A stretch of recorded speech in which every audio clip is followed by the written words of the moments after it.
Merci, Madame la Présidente. Thank you, Madam Speaker. It's an honor to speak today, to take the floor virtually. I'm hearing my own translation, so I think I'm going to have to switch to English and stay on the right channel. I'm sorry, Madam Speaker. I've actually worked on the Canadian Environmental Protection Act since before first reading in the late 1980s. I was in the Office of the Minister of Environment, so I know the bill quite well. And I have to say it's with the greatest and most profound sense of sadness that I see what we have before us, because so many opportunities are lost to modernize. So many opportunities are lost to do what needs to be done. And I fervently hope that this bill that comes to us from the Senate will be significantly improved before the committee. Many members have spoken to areas that need improvements, and I want to emphasize the ones I can with only the 10 minutes. I do want to make a comment just to preface my remarks by saying a lot of what we've discussed today on S-5 has been about the climate crisis. And I want to identify that I think the Environmental Protection Act has tools we can use to address the climate crisis, tools the current government is not using.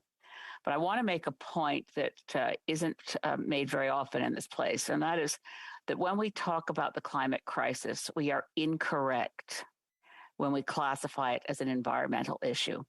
The U.S. Biden administration has correctly classified the climate crisis as a security threat. There is much we need to protect in our environment, and this bill speaks to a number of areas that are not specifically about climate, but it does create tools we could use. We should use those tools in Part 4, and I'll speak to that later. But we should stop assuming that when we talk about the climate crisis, we're talking about an environmental threat. We're talking about a threat to the survival of human civilization.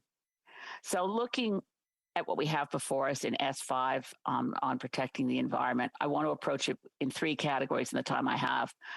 What's missing, what's wrong in the act, and what's better because of some amendments that were recently made. So what's missing is a long list. This is a big act. When it was brought together, as I mentioned, back in the 1980s, it took a number of different bits of legislation on ocean dumping, legislation on clean air, and commercial chemicals, and lumped them together, and we called it the Canadian Environmental Protection Act. It has served us well.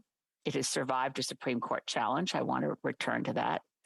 But one of the things in terms of this act that's missing is that not all sections of the act are being reviewed or amended, which means that if we as parliamentarians see an opportunity to improve something that's in the existing Canadian Environmental Protection Act, we can't touch it in committee. It'll be outside the scope of the act to, for instance, look at Part 6, which deals with ocean dumping and which deals with genetically modified organisms. So here we are, the only country on earth that has regulated and approved genetically modified animals for human consumption, and we are not modernizing that section of the act. We have, in fact, approved something called Aqua Bounty Atlantic salmon genetically engineered. We should be looking at the genetically modified organisms, part of Part 6, but we're not. Another part that's missing is the right to a healthy environment is mentioned. Yes, we've talked about it. A number of members have mentioned the gaps there, including very recently in this debate, the honorable member from Caribou Prince George.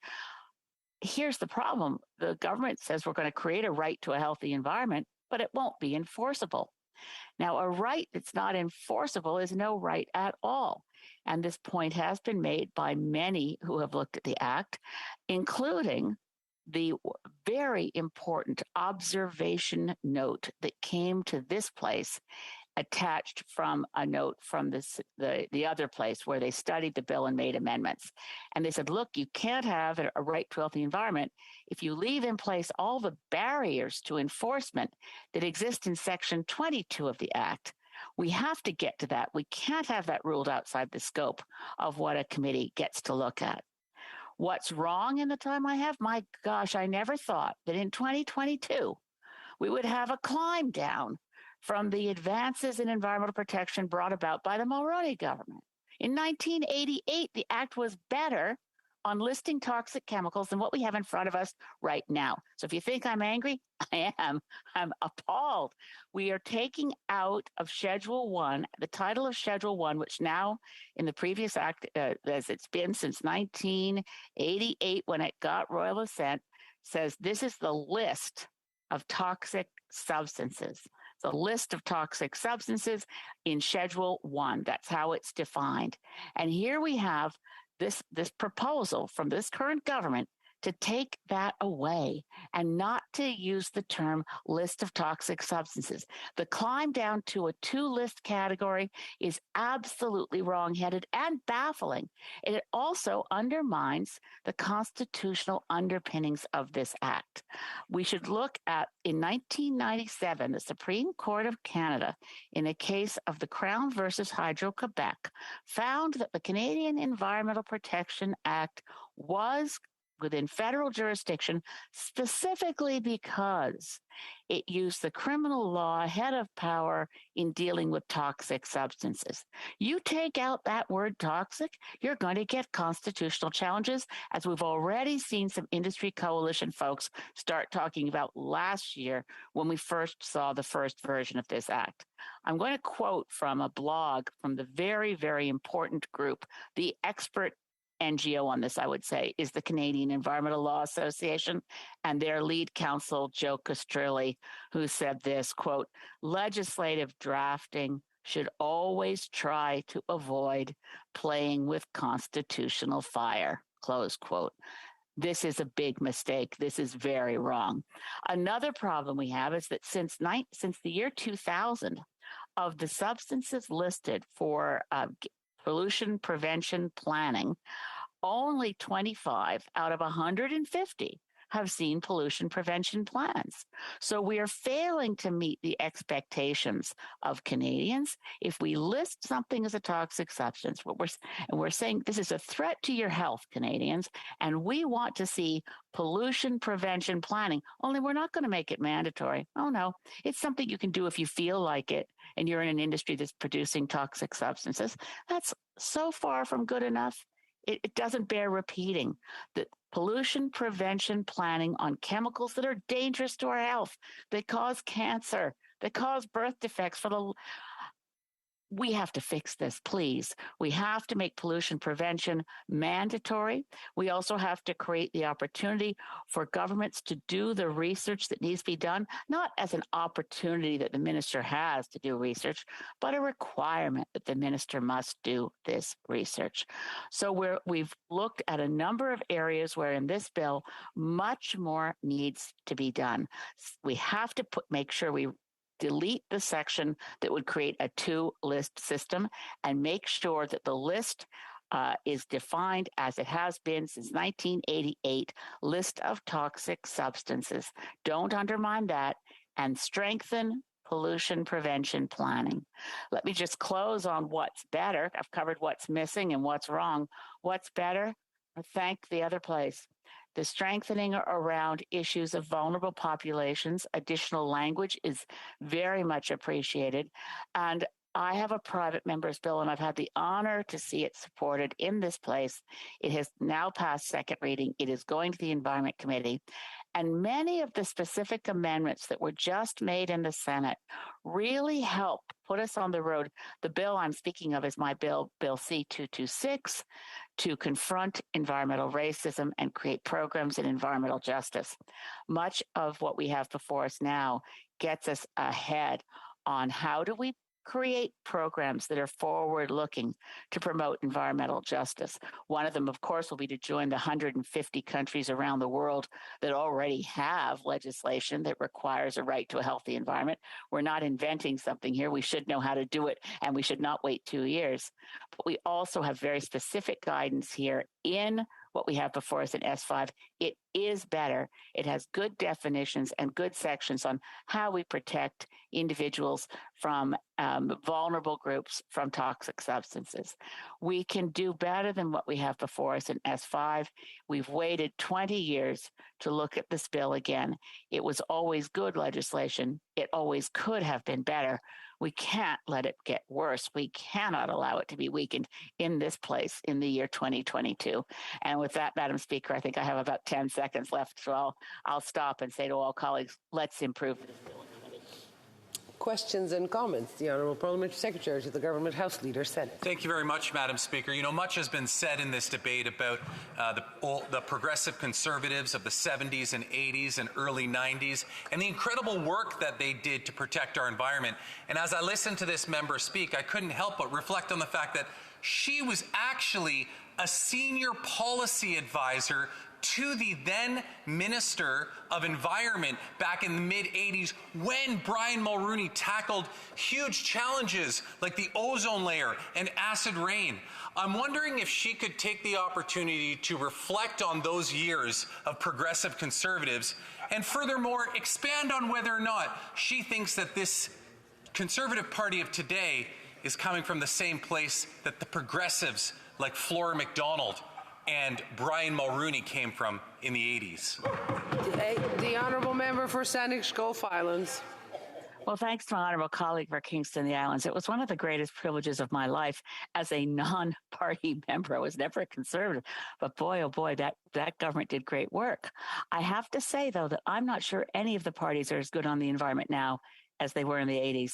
And I don't want to make this comment partisan, but there's no question in my mind that the Liberals in the 1980s, whether it was a Liberal environment minister in Ontario like Jim Bradley, who pushed so hard on acid rain, or whether a Liberal environment minister in the province of Quebec, the Honourable Clifford Lincoln, all of these were these individuals who were leaders in the movement, whether New Democrats, Liberals, or Conservatives, were stronger then than now. And I'd say that what's intervened has been the rise of corporate rule and the fact that many, many people in politics defer to corporations and polluters in ways that our leaders then, like the Right Honourable Brian Mulroney, would never have done. I think we should reflect on that too.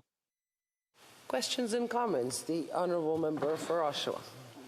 Thank you very much, Madam Speaker, and I want to thank my colleague from the Green Party for her speech. I did want to get her input on the idea of competitiveness. So she knows I come from a community, we do a lot of manufacturing with plastics. We try to make cars lighter, integrate it into the manufacturing. And my concern is with the plastics, the situation with plastics being treated with this bill. Inadvertently, we may be driving the quote-unquote pollution to other parts of the world. So, for example, I brought up that 93% of the plastic going into the oceans is from 10 rivers, and none of them are in Canada, but they're the Yangtze River in China, for example. The carbon footprint for a plastic straw, the lifetime, it's about 1.5 grams, whereas a paper straw is 4.1. So we're putting in these policies that may affect our competitiveness here in North America.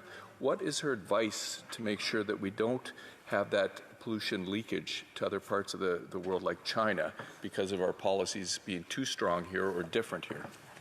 Honourable Member for Saanich Gulf Islands. I'd like to reassure the honourable member from Oshawa that there's no way in this world that we could accuse the Liberal government of being too strong on actions on single-use plastics. We have an appallingly weak set of regulations. Nothing in any government announcement nor in this act will reduce the use of lightweight plastic in the manufacturing of durable goods. Zero, nothing. We do know that if we change the way this act is worded, we undermine its constitutionality. And so single-use plastics, and I can tell them, none of those 10 major rivers have anything to do with the plastic contamination that we find on our shorelines in Canada. We need to act under CEPA. We need to list and regulate the use of substances like polystyrenes for uses like floats and wharves. They should be banned. They're contaminating our waterways and they're contaminating our wildlife, and ultimately they're poisoning us. Questions et commentaires, questions and comments. The Honourable Member for Kitchener Centre. Thank you, Madam Speaker, and thanks to the member for Saanich Gulf Islands for her speech. She spoke a bit about the right to a healthy environment. I wonder if she could share more about the implications of that right only being in the preamble of the bill, as well as these words about it being balanced with other factors, including economic. What are the implications of this so-called right being balanced against other factors? And last, if she'd share more about how this could be improved in future stages of the legislation. Thank you. Honourable Member for Saanich Gulf Islands in 15 seconds. Well, I love the honourable member for Kitchener Centre. We are half of each other's caucus. So let me just say very quickly, the Senate did improve this by removing the balancing. They said they can be limited by factors that would normally be used to limit any extended right. But the bill has improved in that area.